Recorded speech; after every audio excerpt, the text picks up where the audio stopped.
کہ میں چیزوں کو یا انسانوں کو سرسری نظر سے کبھی نہیں دیکھتی تھی۔ مزے کی بات تو یہ ہے کہ میری نظر کی گہرائی کسی کو محسوس بھی نہ ہوتی اور میں اگلے کے اندر اتر کر اسے جان لیتی تھی۔ شمو خالہ کے لیے میرے دل میں گہری ہمدردی پیدا ہو گئی تھی اور اس کی وجہ ماموں کے گھر میں ان کی حیثیت کا اندازہ تھا۔ میں ان کے بارے میں اور کچھ نہ جان پائی تھی سوائے اس کے کہ وہ احمد کی سگی اور اکلوتی خالہ ہیں اور اپنے بھائی کے گھر رہتی ہیں۔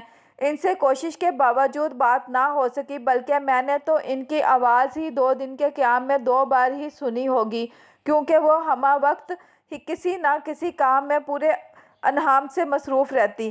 میں ماموں کے گھر سے واپس آئی تو ایک شمو خالہ سے ہمدردی کا احساس ساتھ لائی اور دوسرا مامی اور ان کی بیٹیوں کے لیے ناگواری، کیونکہ ان کے معاملے میں حسب عادت گہرائی میں جا کر میں نے کچھ دیکھنے کی ضرورت ہی محسوس نہیں کی تھی۔ ان کی ایک ایک ادا ان کی حقیقت بیان کر رہی تھی، بدتمیز، آزاد خیال، کام چور اور مغرور۔ یہ تھا ان کا وہ تعارف جو میری ساس نے مجھ سے نہیں کروایا تھا، کیونکہ انہوں نے تو مجھ سے یہ کہہ کر نینا، شینا اور جینا کا تعارف کروایا تھا۔ وہ بھتیجیاں ہیں جو حسن سیرت و حسن سیرت میں بکتا ہے، لیکن میں نے بیٹے کی خواہش کو مخدوم جانا اور تمہیں بیاہ کر لے آئی۔ میں نے شادی والے دن کن آنکھوں سے ان میں حسن صورت میک اپ کی تلے سے تلاش کرنے کی اپنی سی کوشش کی اور شاید قسم کی ناکامی کے بعد حسن سیرت کو تلاش کرنے کا فیصلہ کر لیا، کیونکہ حسن سیرت کن آنکھوں سے تلاش نہیں کیا جا سکتا۔ ان 2 دنوں میں شمو خالہ میرے لیے ایک مسٹری بن چکی تھی، لیکن مجھے موقع نہیں مل رہا تھا کہ اس اسرار کا پردہ اٹھا کر ان کے ماضی کے بارے میں جان سکوں، اور اب وہ موقع مل گیا تھا۔ انہیں سر جھکائے بڑی سی چادر میں لپیٹے شکستہ قدموں سے احمد کے پیچھے پیچھے آتا دیکھ کر میرا چہرہ کھل گیا، جبکہ میری ساس کی رنگت متغیر ہو گئی اور وہ چہرے پر پھیلی ناگواری نہ چھپا سکی، جس سے مجھے اندازہ ہو گیا کہ میری طرح وہ بھی ان کی آمد سے بے خبر تھی۔ میرے سسر نے بڑی محبت سے آگے بڑھ کر ان کے سر پر ہاتھ رکھ کر ان کا استقبال کیا۔ وہ ایک خاموش مزاج اور اپنی دنیا میں گم رہنے والے انسان تھے، جن کا زیادہ وقت لائبریری میں ہی گزرتا تھا۔ اکثر انہیں کھانا بھی وہیں چاہیے ہوتا تھا، جو میں انہیں وہیں دے آتی تھی۔ شمو خالہ، آپ ہمارے گھر مہمان ہیں، چھوڑیں یہ برتن دھونا، جمیلہ دھو لے گی۔ اس کام کے لیے گھر میں ایک نوکرانی موجود ہے، تو پھر آپ یہ کام کیوں کر رہی ہیں؟ میں نے انہیں سحری کے برتن دھوتے دیکھ کر کہا تو پیچھے سے میری ساس کی آواز سنائی دی، جمیلہ کی کوئی مجبوری تھی، اس لیے وہ نوکری چھوڑ کر جا چکی ہے۔ میں یہ سن کر حیرانی سے انہیں دیکھنے لگی۔ مغرب سے ذرا پہلے وہ افطار کا سامان لے کر میرے پاس سے گئی تھی اور بہت خوش تھی، کیونکہ میں نے اسے کہا تھا کہ میں اس بار عید پر تمہارے لیے ریڈی میڈ سوٹ لے کر آؤں گی، بس تم مجھے اپنی پسند کا رنگ بتا دو۔ میں نے بضد احترام کہا۔ اس نے تو مجھے کچھ نہ کہا کہ اسے کوئی مسئلہ ہے، اگر ایسا ہوتا تو وہ مجھے ضرور بتاتی۔ وہ خاموش رہی، لیکن چہرے پر لکھا تھا کہ کیا میں جھوٹ بول رہی ہوں۔ شمو، برتن دھو لو، ہمارے گھر میں تو کل 4-5 لوگ ہیں، اس لیے برتن بھی بہت تھوڑے ہوتے ہیں۔ میں نے دیکھا میرے منع کرنے پر ان کے رکے ہوئے ہاتھ اب اپنی بہن کے حکم پر تیز تیز چلنے لگے تھے۔ میں ساس کے باہر نکلنے کے بعد دھیرے دھیرے چلتی ان کے پاس آ گئی اور ان کے کندھے پر نرمی سے اپنا ہاتھ رکھ دیا۔ وہ شاید یہ سمجھی تھی کہ ہم دونوں کچن سے باہر نکل چکے ہیں، اسی لیے میرے لمس پر گھبرا کر مجھے دیکھا اور میرا احساس دل کٹ سا گیا۔ ان کی بڑی بڑی خالی آنکھیں اس وقت خالی نہیں تھی، بلکہ ان میں موٹے موٹے آنسوؤں کی چمک نظر آ رہی تھی۔ اس سے پہلے کہ وہ ان قیمتی موتیوں جیسے آنسوؤں کو اپنے آنچل کے پلو میں باندھ لیتی، میں نے اپنی انگلیوں کی پوروں میں وہ نمک سمیٹ لیا۔ وہ بھابھی اور بچیاں یاد آ رہی تھیں اور بھیا بھی۔ انہوں نے آنسوؤں کی وجہ بتا دی۔ تو مطلب یہ ہوا کہ نوکرانی کے یوں اچانک چلے جانے سے آپ کا دل نہیں دکھا؟ میں نے دل کی بات کہہ دی۔ نہیں دلہن، یہ تو میں پہلے سے جانتی تھی۔ ایک دن میں آؤں گی اور دوسرے دن نوکرانی چلی جائے گی۔ میں نے ان کی آواز میں موجود آنسوؤں کی نمی محسوس کر لی تھی۔ آنکھوں سے نکلے آنسو تو میں اپنے پہلو میں سمیٹ سکتی تھی، لیکن اندر ہی اندر گرتے آنسوؤں کو کیسے پونجا جا سکتا تھا، یہ میں نہیں جانتی تھی۔ چلیں ہم دونوں مل کر برتن دھوتے ہیں، آپ مانجتی رہیں، میں دھوتی ہوں۔ ان کی آنکھوں میں نم نم سی حیرانی دیکھ کر مجھے اندازہ ہوا کہ اندر کے آنسو بھی مجھے پونچھنے آتے ہیں۔ شمو خالہ، آپ میری سہیلی بن جائیں، ہم دونوں ایک دوسرے سے ہر بات شیئر کیا کریں گے، پکی والی سہیلیوں کی طرح۔ میں نے پیالیاں دھو کر ان میں سے پانی نکالتے ہوئے کہا تو وہ مسکرا دی۔ میرے پاس تو کرنے کے لیے کوئی بات ہی نہیں۔ ہاں، میں آپ کی ہر بات سننے کے لیے بخوشی تیار ہوں، اور آپ میری بیٹی ہیں، سہیلی سے زیادہ بیٹی والا رشتہ اچھا ہوگا۔ وہ اچھی خاصی بول رہی تھی اور مجھے انہیں سن کر خوشی ہو رہی تھی۔ نہیں نا، جو بات بیٹی سے نہیں کہی جا سکتی وہ سہیلیوں سے کی جا سکتی ہے، اس لیے ہم پکی سہیلیاں ہیں۔ بیٹی شیٹی چھوڑیں، میں انہیں اندر سے سارا غبار نکالنے کا موقع دینا چاہتی تھی، کیونکہ ان کے چہرے پر لکھا تھا کہ انہیں آج تک کسی نے غور سے سنا ہی نہیں ہے۔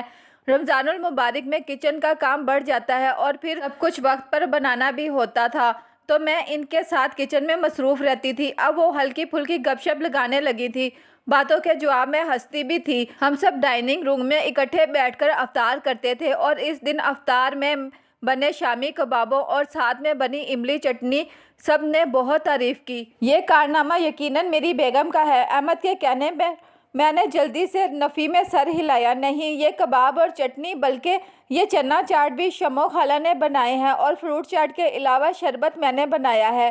میں نے دیکھا میرے اس طرح کہنے سے ان کی آنکھوں میں ایک عجیب سی حیرانی جم گئی تھی۔ میں نے یہ بھی باغور دیکھا کہ احمد کے تعریفی الفاظ اور بڑی بہن کی ہلکی سی توسیع نظریں انہیں خوش کر گئی تھی۔ میں نے پہلی بار ان کی آنکھوں میں وہ چمک دیکھی تھی جو انسان کے جینے کا ثبوت ہوتی ہے، ورنہ تو ان کی آنکھوں میں زندگی کی ہلکی سے رمق بھی ڈھونڈنے سے نہیں ملتی تھی۔ شمو خالہ، افطار میں آپ کے ہاتھ کے ذائقے کے خوب چرچے رہے۔ میں نے ان کے ساتھ افطار کے برتن دھوتے ہوئے سرسری سے انداز میں کہا تو وہ بے اختیار بول پڑی۔ ہاں، مجھے بہت حیرت ہو رہی تھی یہ سب دیکھ کر۔ میں ٹھٹک گئی۔ لیکن کیوں شمو خالہ، آپ تو ماموں کے گھر کوکنگ کرتی تھی، وہاں تو بہت لوگ ہیں، کیا وہ لوگ آپ کی تعریف نہیں کرتے تھے؟ نہیں، وہاں تو میں سارا دن محنت کر کے ان سب کی فرمائشوں پر کھانے بناتی اور بھابھی بھتیجیاں بھیا کو یا پھر مہمانوں کو بھی کبھی یہ نہ بتاتی کہ یہ سب میں نے بنایا ہے، بلکہ وہ سارا کریڈٹ خود لے جاتی۔ مجھے کریڈٹ چاہیے بھی نہیں تھا، لیکن انہیں دیکھ کر افسوس ہوتا تھا کہ بلا وجہ جھوٹ بول رہی ہیں، اللہ کو جان بھی تو دینی ہوتی ہے۔ میں نے ایک پرسکون سانس لے کر شکر کیا کہ وہ اب مجھ پہ یقین کر کے اپنے دل کا حال دے رہی ہیں۔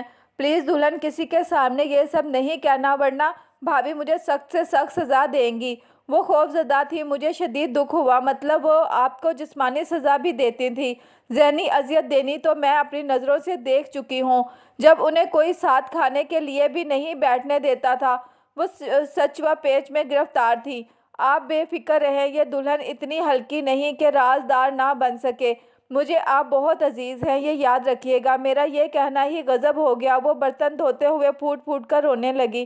میں نے انہیں جھپٹ گلے سے لگا لیا اور ان کی پیٹھ تھپکتے ہوئے خاموش تسلی دے کر چپ کرانے لگی۔ سچ کہوں تو اماں کے مرنے کے بعد پہلی بار کسی کے منہ سے یہ میٹھے لفظ سنے ہیں، اسی لیے تو دل بھر آیا ہے۔ میرا موم جیسا دل پگھلنے لگا۔ اب تیار رہیے گا، آئے دن آپ کو یہ مٹھاس چکھنی ہوگی۔ میں نے انہیں زور سے جھپی ڈالی۔ یہ خالہ ساس میری سہیلی والا ڈرامہ ختم ہو جائے تو مجھے کوئی ایک کپ چائے بنا دے۔ میری ساس کی چبھتی ہوئی آواز نے ہم دونوں کی رنگت متغیر کر دی تھی۔ امی، اصل میں شمو خالہ کا ہاتھ ٹوٹے گلاس سے کٹ گیا ہے تو رو رہی تھی، اسی لیے میں انہیں تسلی دینے لگی۔ میں نے بڑے اعتماد سے یہ جھوٹ بولا کیونکہ میں اچھی طرح سے جانتی تھی انہوں نے کون سا آگے بڑھ کر بہن کا ہاتھ دیکھ لینا ہے۔ ہاں، مجھے پتا تھا کہ اب ہاتھ پاؤں کٹنے کا بہانہ ہوگا۔ بھابھی پہلے ہی کہہ رہی تھی کہ جب گزارا کرنا پڑے گا شمو کے ساتھ تب اندازہ ہوگا وہ کتنی بڑی ڈرامہ باز ہے۔ ان کے ذہن میں بھجے الفاظ اور انداز کسی کو بھی تڑپانے کے لیے کافی تھے، لیکن میں ان کی بات سن کر اپنے ڈرامے کی مزید اقساط پڑھنے کے بارے میں سوچ چکی تھی۔ وہ واپس نکلی تو میں ان کے لیے چائے کا کپ لے کر ان کے کمرے میں گئی۔ امی، پلیز جمیلہ کو کسی طرح واپس بلا لیں، شمو خالہ کا ہاتھ بہت زخمی ہے اور مجھے لگتا ہے کہ ابھی ہفتہ بھر تک یہ زخم ٹھیک ہونے والا نہیں، اور سحر افطار میں بہت کام ہوتا ہے۔ برتن دھو دھو کر میرے تو ہاتھ گھس گئے ہیں۔ وہ خود تو شان سے بیٹھ کر کھاتی پیتی اور پھر قرآن کریم کی تلاوت کرنے لگتی۔ میں انہیں عبادت کرتے دیکھ کر اکثر سوچتی، ہمارے ہاں اسلام کو صرف حقوق اللہ تک ہی کیوں محدود رکھا جاتا ہے؟ اسلام نے تو حقوق العباد پر بہت زور دیا ہے، بلکہ اسلام ہی تو وہ واحد مذہب ہے جس نے نہ صرف حقوق العباد کی اہمیت پر زور دیا ہے بلکہ ان کی ادائیگی نہ کرنے والے کو دنیوی و آخروی طور پر نقصان اور سزا کا مستحق بھی قرار دیا ہے۔ حقوق العباد کو جس قدر تفصیل و تاکید سے اسلام نے بیان کیا ہے، یہ اسی کا خاصہ ہے۔ ان حقوق میں والدین، اولاد، زوجین، رشتہ دار، یتیم، مسکین، مسافر، ہمسایہ، نوکر اور قیدی وغیرہ کے انفرادی حقوق کے ساتھ دیگر اجتماعی و معاشرتی حقوق کا حکم دیا گیا ہے، لیکن ہم میں سے اکثریت حقوق العباد کا خیال نہیں کرتی بلکہ اسلام کو فقط نماز، روزہ، حج، زکوٰۃ اور تلاوت قرآن مجید تک محدود سمجھ لیتی ہے۔ وہ میری طرف دیکھ کر ناگواری سے بولی، خیر تو ہے، کیوں گمسم ہو، اور اگر زیادہ ہاتھ کٹ گیا ہے تو پٹی وغیرہ کر دو، کل کو بڑا خرچہ نہ ہو جائے۔ میں ان کے اس بات پر سر پیٹتے پیٹتے رہ گئی۔ جی امی، پٹی باندھ دی ہے، ابھی تو لیٹ ہو گیا ہے، لیکن صبح انہیں ڈسپینسری لے جانا پڑے گا، زخم گہرا ہے۔ وہ بڑبڑائیں، ہاں زخم ہی تو کھاتی رہی ہے کم بخت ساری زندگی۔ میں نے اپنے ڈرامے کی تازہ قسط کی کامیابی پر خود کو تھپکی دی اور شمع خالہ کے کمرے میں آ گئی، جسے کمرہ کہنا کمرے کی توہین تھی، لیکن اب پکی اینٹوں اور سیمنٹ کی دیواروں سے بنے اس نیم تاریخ کمرے کو کٹیا جھونپڑی بھی نہیں کہہ سکتے تھے۔ تم بھی نہ کسی پہنچے ہوئے بندے کی دعا کی مقبولیت ہو۔ انہوں نے مجھے اپنے ہاتھ پر پٹی باندھتے دیکھ کر محبت سے دیکھ کر کہا تو میں مسکرا دی۔ اب آگے آگے دیکھیے شمع خالہ کہ میں کرتی کیا ہوں۔ ان کے چہرے پر تکلیف کے آثار دیکھ کر میں نے تشویش بھری نظروں سے انہیں دیکھا تو وہ شرارت سے بولیں، دلہن تم نے اتنی اچھی اداکاری کی ہے کہ مجھے سچ مچ اس ہاتھ میں درد ہونے لگا ہے۔ ہم دونوں نے ایک دوسرے کے ہاتھ پر ہاتھ مارا اور زور زور سے ہنسنے لگیں۔ ہمیں پتہ تھا کہ امی جان اس کٹیا نما کمرے میں ہرگز نہیں آئیں گی۔ ایک بات پوچھوں شمع خالہ؟ وہ مسکرانے لگیں۔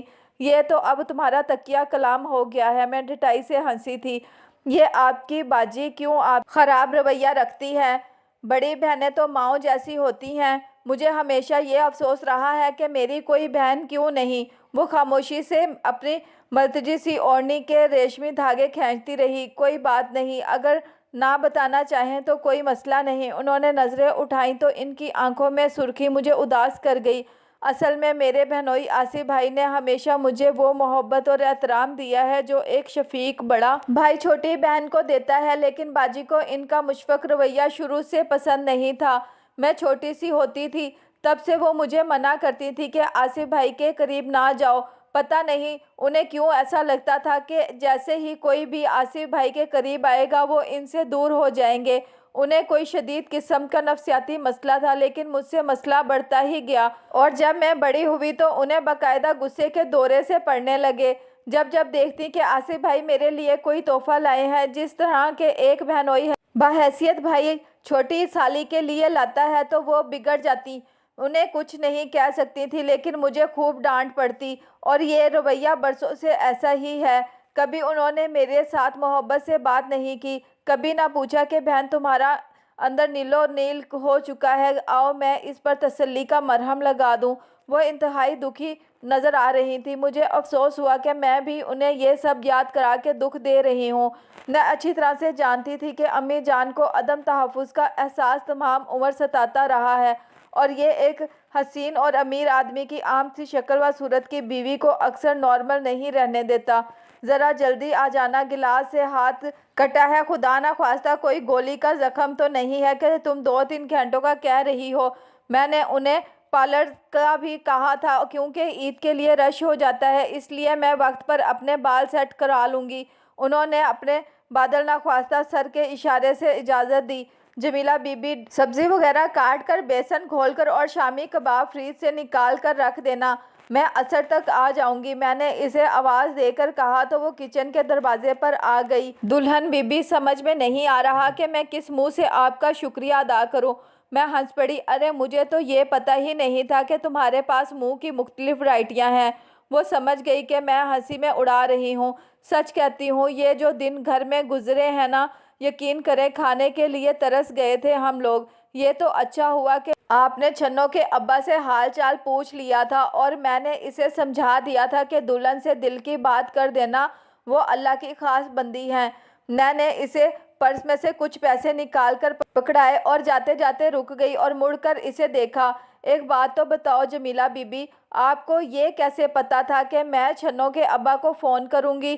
وہ گہرے انداز میں خلا میں گھورتے ہوئے خلیل رحمان قمر کے ڈرامے کی ہیروئن والا پوز بنا کر بولی، دلہن باجی کچھ لوگ پر انسان کو خاص بھروسہ ہوتا ہے کیونکہ وہ آپ کی امید جیسے ہوتے ہیں، سچے اور سچے۔ اور بدستور خلا میں اسی پوز میں کھڑی تھی، شاید احمد کی طرح اگلے ڈائیلاگ بھول گئی تھی۔ میں نے شمو خالہ کی طرف دیکھ کر شرارت سے ایک آنکھ دبائی۔ دیکھ لو جمیلہ بی بی، کہیں سے بھی لگتی ہے یہ شمو خالہ۔ میں نے جمیلہ کو اس پوز سے نکالنے کے لیے قریب جا کر اس کا کندھا ہلایا تو وہ مسکراتے ہوئے بولی، نہیں جی، یہ شمو خالہ نہیں لگتی بلکہ شمع محفل لگتی ہیں۔ اس کے جواب نے ہم دونوں کو قہقہے لگانے پر مجبور کر دیا۔ دیکھ لینا میں انہیں کیسا بدلا ہوا روپ دے کر واپس لاؤں گی۔ لیکن دلہن بی بی، ڈسپینسری میں ایسا کیا ہوتا ہے کہ شکل بدل جاتی ہے؟ جمیلہ نے کہا تو شمو خالہ نے جلدی سے پٹی لگا ہاتھ پکڑ کر شکل پر تکلیف کے آثار پیدا کیا اور ہم دونوں ہنستی مسکراتی نکل گئیں۔ واہ شمع محفل جی، آپ تو مجھ سے بھی کم عمر لگنے لگی ہیں۔ اب آپ مجھے خالہ کہیں تو خیر ہے، میں آپ کو خالہ کہہ کر اتنا سفید جھوٹ نہیں بول سکتی۔ وہ مصنوعی خفگی سے بولی، تمہیں پتہ ہے کہ شمع محفل کا مطلب کیا ہے؟ میں نے ان کی بات سنی انسنی کر دی۔ آپ کو پتہ ہے کہ حسینہ عالم کسے کہتے ہیں؟ وہ بے اختیار شرما گئی۔ میں نے ان کے بالوں کو کلر کروایا، تھوڑی سی کٹنگ فیشل اور آئی برو بنوائی اور ان کے نہ کرنے پر بھی کچھ ریڈی میڈ ملبوسات ان کے لیے خرید لیے۔ 2 بدرنگ جوڑے ہی ان کا کل اثاثہ تھے۔ میں نے احمد سے اچھے خاصے پیسے نکلوا لیے تھے شمو خالہ کی شاپنگ کے لیے، اور روزے میں پہلی بار میں شاپنگ کرنے آئی تھی، اس لیے گھر کے کاموں کی فکر لگی ہوئی تھی۔ اسی لیے ساتھ کچھ کھانے پینے کی چیزیں لے کر جب ہم گھر پہنچے تو امی لان میں بیٹھے ہوئے شاید ہماری راہ ہی دیکھ رہی تھی۔ فون میں نے بند کر کے پرس میں اسی لیے رکھا ہوا تھا کہ پیچھے سے سب ٹھیک رہے۔ ان کے ساتھ ہی ابا جی بھی بیٹھے اخبار کا مطالعہ کر رہے تھے یا اخبار کے سائے میں امی کے غصے سے پناہ لے رکھی تھی۔ انہوں نے بڑی شفقت بھری نظروں سے شمو خالہ کی طرف دیکھ کر انگوٹھے کے نشان سے گڈ کا اشارہ دیا۔ میں خوش ہو گئی۔ ارے شمو، کہاں چھوڑ کر آئی؟ ہاتھ کا زخم اب اتنا گہرا بھی نہیں تھا کہ ہاسپٹل میں ایڈمٹ کر لیا ہو۔ اور ہاں، ہاسپٹل میں ڈسپینسری تو ہوتی ہے، ڈسپینسری میں ہاسپٹل نہیں ہوتا۔ وہ نظر کا چشمہ نہ پہنے ہوتی تو ٹھیک تھا، لیکن وہ تو موٹے موٹے شیشوں والا چشمہ پہنے شمو خالہ کو شمع بنے دیکھ کر مجھ سے ان کے بارے میں پوچھ رہی تھی۔ سوری امی، میں پارلر گئی تھی تو شمو خالہ یوں ہی فارغ بیٹھی بور ہو رہی تھی، سوچا انہیں بھی عید کے لیے بال کلر کروا دوں۔ بس ذرا سا خرچہ کیا اور شمو خالہ سے یہ حسینہ نکل آئیں۔ وہ حیرت اور ناگواری کے درمیان والی کیفیت میں انہیں گھور رہی تھی اور شمو خالہ شرمندہ سی نظروں کو زمین میں گاڑے کھڑی تھی۔ یہ چونچلے اس عمر میں اچھے نہیں لگتے شمو، ہم دونوں کے درمیان عمر کا فرق فقط ایک بھائی ہی تو ہے، اور مجھے دیکھو، میں تو سہاگن ہوتے ہوئے بھی ہر وقت بس اللہ اللہ ہی کرتی رہتی ہوں۔ اس عمر میں یہ کام ہی کرنا چاہیے، خاص طور پر طلاقین کو۔ مجھے ان کی یہ بات بہت ناگوار گزری اور انہیں بھی بری لگی ہوگی کیونکہ ان کے چہرے پر سایہ سا لہرا گیا تھا۔ ہم دونوں چپ چاپ اندر آ گئیں۔ افطار کی تیاری بھی تو کرنی تھی۔ پلیز برا نہ مانیں ان کی باتوں کا شمو جی۔ انہوں نے مجھے ایک ہلکا سا تھپڑ جڑ دیا شمو جی کہنے پر۔ قسم سے دہائی تو چھوٹی ہوں میں باجی سے، لیکن مجال ہے کبھی انہوں نے یہ بات زبان پر جو آنے دی ہو۔ انہوں نے آہستگی سے کہا تو میں نے ان کا پٹی میں چھپا ہاتھ پکڑ کر نرمی سے دبا دیا۔ ہائے درد ہو رہا ہے۔ انہوں نے پھر سے بڑی جاندار ایکٹنگ کی، ان میں نارمل انسانوں والے سارے گن پیدا ہو رہے تھے اور اب وہ ہنسنے لگی تھی، لگ رہا تھا۔ وہ نرمی سے مسکرائیں۔ تمہیں جانے اللہ نے میری کس نیکی کے انعام کے طور پر میری زندگی میں بھیجا ہے؟ میں نے مصنوعی افسوس کا مظاہرہ کیا۔ ارے یہ جمیلہ تو میرے سرتاج جناب احمد صاحب کا ہے۔ اب آپ نے بول دیا تو انہیں کچھ اور رٹنا پڑے گا۔ اب میں خالہ بھانجے دونوں کے منہ سے تو یکساں جملے نہیں سن سکتی نا۔ جمیلہ بی بی کچن میں سبزی کاٹ رہی تھی، ہمیں دیکھ کر حیرانی سے بولی، دلہن بی بی آپ ساتھ تو شمع محفل کو لے کر گئی تھی اور اب انہیں چھوڑ کر ماں کامل کو ساتھ لے آئی ہیں۔ ہم دونوں کے منہ کھل گئے جمیلہ کے منہ سے ایسی اردو سن کر، جبکہ شمع خالہ تو شرمانے بھی لگی تھی۔ ارے یوں حیرانی سے منہ کیوں کھل گئے ہیں؟ آپ نے بتایا تھا کہ اس کا مطلب وہ ڈرامہ کیا آتا تھا جیو چینل پر، اس کا نام ماں کامل تھا۔ میں نے پوچھا تھا، یہ ماہ رمضان، ماہ شعبان وغیرہ کا نام تو سن رکھا تھا، یہ ماہ کامل کس مہینے کا نام ہے؟ تب آپ نے بتایا تھا کہ پورے چاند کو ماہ کامل کہتے ہیں۔ وہ پیاز کاٹتے ہوئے شو شو بھی کر رہی تھی۔ میں نے جلدی جلدی انڈے نکال کر پھینٹنے شروع کیے اور شمع خالہ شربت بنانے لگیں۔ ویسے جمیلہ بی بی آپ کو داد دینی پڑے گی کہ کس قدر صحیح مقام پر یہ لفظ استعمال کیا ہے۔ وہ دونوں مسکرانے لگی۔ ویسے سچ کہوں تو شمع محفل جی ہماری بڑی بی بی کی چھوٹی بہن نہیں لگ رہی بلکہ بیٹی لگتی ہیں۔ جمیلہ کام کرو، کہیں باجی نے سن لیا تو اس بار تمہیں کوئی واپس ہی نہیں لا سکے گا۔ شمع خالہ کے آنے سے پہلے میں نے کبھی اس قدر سکون سے میچز نہیں دیکھے تھے۔ اب تو میں آف دی میچ کی ٹرافی بھی وصول کر لی جاتی ہے۔ رمیز راجہ بھی اپنی ساری انگریزی بول لیتے ہیں لیکن کوئی ہمیں چھیڑنے نہیں آتا۔ کاش میں انہیں پہلے ہی لے آتا، احمد نے شرارت سے کہا تو ان کی امی نے منہ بنا لیا۔ ہاں تیری خالہ جڑوں کو چھوڑ کر ٹہنیوں سے دوستی لگا رہی ہے، یہ جانے بغیر کہ ابھی یہ ٹہنیاں اس قابل نہیں ہیں کہ ان کی چھاؤں میں سستایا جائے یا پھر ان پر جھولا ڈالا جائے۔ میں نے دیکھا شمع خالہ کی رنگت متغیر ہو گئی تھی، اس کی شکل بھی رونے والی ہو گئی تھی۔ امی یہاں تو نہ ماموں ہے نہ ممانی، پھر آپ کا رویہ کیوں میری خالہ کے ساتھ اچھا نہیں ہے؟ احمد کے سوال پر میرا دل کھل سا گیا۔ میں نے کسی کو کون سی سوئی چبو دی ہے؟ اور میں ڈرتی بڑتی نہیں ہوں تیرے کسی مامے چاچے سے، یا میرے لیے کوئی پکی پکائی نہیں بھجواتا اپنے گھر سے، کھاتی ہوں۔ شکر ہے کسی بھائی بہن بھانجے یا بھتیجے کی محتاج نہیں ہوں اور نہ ہی کسی کے در پر پڑی ہوئی ہوں۔ ان کے انداز میں طنز کے ساتھ ساتھ غرور بھی تھا۔ وہ جانے کیوں ایسا کرتی تھی؟ سگی یتیم بہن کے ساتھ ایسا رویہ میری سمجھ سے تو بالا تھا۔ اب تو وہ شوہر کو بھی زیادہ منہ نہیں لگاتی تھی کہ ان کے رویے کی سزا کسی کو دیتی۔ احمد کی رنگت بھی پھیکی پڑ گئی تھی ماں کے رویے سے۔ آپ امی سے کچھ مت کہا کریں احمد، ان کی اپنی بہن ہے، جو رویہ رکھے ان کا حق ہے، ان کی مرضی ہے۔ میں کمرے میں آ کر انہیں سمجھا رہی تھی، وہ بیڈ کے سرہانے سے ٹیک لگائے تیوریاں چڑھا کر مجھے گھورنے لگے۔ کیوں کچھ نہ کہوں؟ اب حق کی بات بھی کوئی نہیں کرے گا کیا؟ وہ غصے میں تھے۔ تم جانتی ہو میں نے انہیں کس حال میں وہاں سے نکالا؟ ان کے ماتھے پر جو نیل تھا نا، وہ میرے ماموں کی بیٹی جینا کے دھکا دے کر انہیں گرانے سے آیا تھا۔ وہ پھوپھی ہے ان کی، انہیں پال پوس کر جوان کرنے والی، ماں سے بڑھ کر محبت کرنے والی، مگر پھر بھی کسی میں اتنا احساس نہیں کہ انہیں وہ عزت وہ محبت دے سکے جس کی وہ حقدار ہیں۔ تو پھر انہیں کیوں میں ان سب کی خدمت کے لیے وہاں رہنے دیتا؟ امی کو غصہ ہے کہ میں انہیں کیوں گھر لایا ہوں؟ وہ بہت افسردہ سے نظر آ رہے تھے۔ مجھے اچھا لگا ان کا یوں اپنی خالہ کے لیے فکر مند ہونا، لیکن کیوں اس چھوٹی سی لڑکی نے شمع خالہ پر ہاتھ اٹھانے کی ہمت کی؟ میرا تجسس فطری تھا۔ وہ کچھ گھبرا سے گئے تھے۔ مجھے ان کے چہرے پر سچ و پیچ کی وہی کیفیت نظر آئی جو شمع خالہ کے چہرے پر اس وقت نظر آتی تھی جب میں ان سے ماضی کے بارے میں کوئی سرسری سوال پوچھتی تھی۔ جانے کیا چھپا رہے ہیں یہ سب مجھ سے؟ مجھے افسوس ہو رہا تھا کہ میاں بیوی کے درمیان بھی کوئی راز کیوں تھا؟ وہ شاید میرے چہرے پر لکھی ہلکی سی ناگواری یا پھر اس افسوس سے نظریں چرا نہ پائے تھے جسے میں نے چھپانے کی کوشش بالکل نہیں کی تھی، اسی لیے دھیرے دھیرے بولنے لگے۔ یہ سب کہنا خود اپنے خاندان کو تمہارے سامنے ویسا پیش کرنا ہے جیسے ہم ہیں ہی نہیں، لیکن کبھی کبھی ہمیں کسی کو اپنا وہ زخمی حصہ بھی دکھانا پڑتا ہے جسے ہم چھپانے کے باوجود اس کا علاج چاہتے ہیں۔ میری کزن کی کہانی ہے یہ، اس سے ملنے آدھی رات کو اس کا بوائے فرینڈ گھر تک پہنچ گیا تھا۔ ماموں کی آنکھ کھلی تو وہ لڑکا بھاگ گیا، لیکن ماموں نے دیکھ لیا تھا کہ وہ لڑکا جینا کے کمرے کے باہر سے بھاگا ہے۔ انہوں نے جینا سے باز پرس کی تو اس نے سارا معاملہ شمع خالہ پر ڈالتے ہوئے کہا کہ یہ مرد شمع پھوپھو سے ملنے آیا تھا۔ ماموں نے بہن کی خوب بے عزتی کی اور کہا کہ ایسی بدکردار عورت کو میں یہاں نہیں رہنے دوں گا، میری جوان بیٹیوں کی عزت پامال کر دے گی یہ عورت۔ تو ماموں کی طبیعت خراب ہونے لگی تو مامی نے بھی خوب ہنگامہ شروع کر دیا اور لگی خالہ کو سنانے۔ خالہ کے ضبط کی دیواروں میں احتجاج کی کھڑکیاں یکے بعد دیگرے کھلنے لگیں۔ پہلے تو وہ یہ سب بے یقینی سے دیکھتی اور سنتی رہیں۔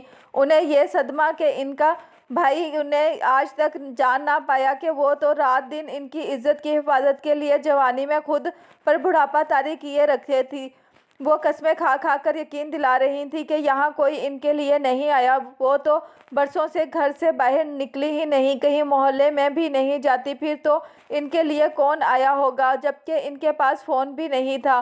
میں قرآن پاک لاتی ہوں اور قسم کھاتی ہوں اپنی بیٹی سے کہیں کہ وہ بھی اس مقدس کتاب پر ہاتھ رکھ کر قسم کھائے کہ جو بھی آیا تھا وہ کسی اور کے لیے نہیں میرے لیے آیا تھا۔ ماموں نے کہا ٹھیک ہے، جبکہ مامی اور جینا کی حالت خراب ہو گئی یہ دیکھ کر کہ وہ الماری کی طرف غصے سے بڑھ رہی تھی۔ آج وہی مقدس کتاب ان کے کردار کی گواہی دینے والی تھی جو ان کی رات دن کی ساتھی تھی۔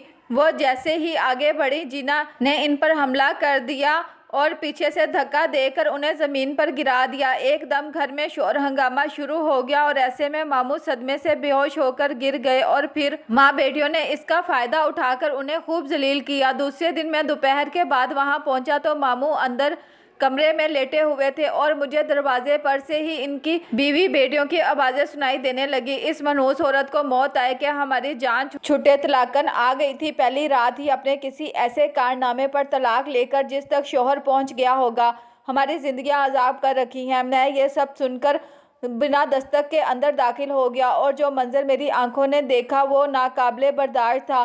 شمو خالہ فرش پر پوچھا لگا رہی تھی، ان کے ماتھے پر چوٹ کا نشان تھا اور جینا نے پیچھے سے ان کی چٹیاں پکڑ رکھی تھی۔ بولو اب پاپا سے کہو گی کہ وہ کون تھا اور کس کے لیے آیا تھا؟ شمو خالہ کی آنکھوں میں جو خوف اور دکھ مجھے اس وقت نظر آیا اسے میں الفاظ میں بیان نہیں کر سکتا۔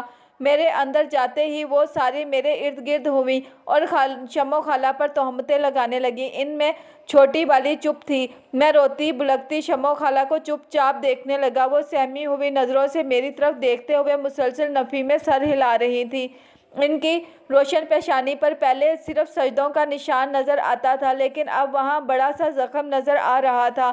میرا دل زخمی ہو گیا لیکن میں مصلحتاً چپ رہا۔ اندر جا کر ماموں کا حال حوال پوچھا اور کچھ وقت مامی کے ساتھ گزارا تو اتنے میں افطار کا ٹائم ہو گیا۔ سب افطار کے لیے بیٹھ گئے اور میں نے جب ان کے بارے میں پوچھا تو مامی نے جھٹ کہا، وہ کب روزہ رکھتی ہے؟ دن بھر ٹھوسنے سے ہی فرصت نہیں ہے اسے تو۔ میں خاموش ہو گیا۔ اچھی طرح سے جانتا تھا کہ وہ بہت عبادت گزار ہے۔ مجھے یاد تھا کہ وہ تو عام دنوں میں بھی اکثر روزے رکھا کرتی تھی۔ اس وقت چپ رہنے کے علاوہ کوئی چارہ ہی نہیں تھا۔ میں نماز کے لیے دوسرے کمرے میں گیا تو وہ کچن میں کھڑی کھجور اور پانی سے افطار کر رہی تھی۔ شاید اندر سے جو کھجوریں بچی تھیں وہ ان کی منتظر تھی یا انہیں حکم دیا ہوگا کہ ابھی افطاری نہ کرنا۔ میں نے نم آنکھوں سے ان کی حالت دیکھی اور اندر چلا گیا۔ ابھی سلام پھیر کر دعا کے لیے ہاتھ اٹھائے ہی تھے کہ ماموں کی سب سے چھوٹی بیٹی اندر آ گئی۔ احمد بھیا پلیز شمو پھپھو کو یہاں سے لے جائیں ورنہ یہ لوگ ان کو مار دیں گے۔ میری پھپھو انسان نہیں فرشتہ ہیں، ان پر سارے الزامات جھوٹے ہیں، وہ تو ایسا کچھ سوچ بھی نہیں سکتی جیسا یہ لوگ کہہ رہے ہیں۔ وہ جینا کا بوائے فرینڈ ہے اور امی کو بھی یہ سب پتہ ہے۔ وہ ایک گھٹیا انسان ہے اور میں سمجھتی ہوں کہ جینا کسی ایسے ہی انسان کے قابل ہے لیکن میری شمو پھپھو اس سلوک کے قابل ہرگز نہیں ہے۔ انہوں نے ہماری ماں سے بڑھ کر ہمیں سنبھالا ہے، بس آپ انہیں اس جہنم سے نکال کر لے جائیں پلیز، میں ہاتھ جوڑتی ہوں۔ وہ رونے لگی۔ اس سے پہلے کہ میں اس کی بات کا کوئی جواب دیتا وہ دوپٹے سے آنسو پوچھتے ہوئے تیزی سے باہر نکل گئی۔